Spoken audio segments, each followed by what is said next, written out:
छत्रपती संभाजीनगरच्या महानगरपालिकेच्या महासभेत छत्रपती संभाजी महाराजांचं नाव घेतलं म्हणून MIMच्या नगरसेवकांनी वॉकआउट केलं, महासभेतून निघून गेले. म्हणजेच छत्रपतींच्या राज्यात अजूनही यांना छत्रपतींच्या नावाचा त्रास होतोय. यांना संभाजीनगर असं नाव घेताना लाज वाटते. हे बोलताना मुद्दाम औरंगाबाद असाच उल्लेख करतात.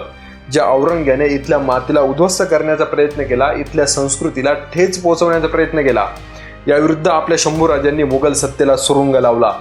इतक्या मोठ्या मुघल साम्राज्याचा बादशाह असून सुद्धा त्या औरंग्याला या स्वराज्याच्या मातीत यायला आपल्या शंभूराजांनी भाग पाडलं आणि शेवटी याच मातीत त्याचा अंत झाला.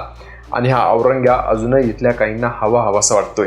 त्याचं नाव शहराच्या नावावरून काढलं म्हणून अजूनही त्यांचा पोटसूळ कमी झालेला नाहीये.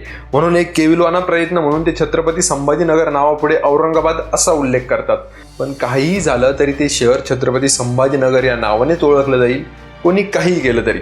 बघा ना, छत्रपतींच्या स्वराज्यात ज्यांना छत्रपतींच्याच नावाचा त्रास होतो त्यांना छत्रपतींचंच नाव सहन होत नाही आणि आपण त्यांना इतकं सहन करतोय.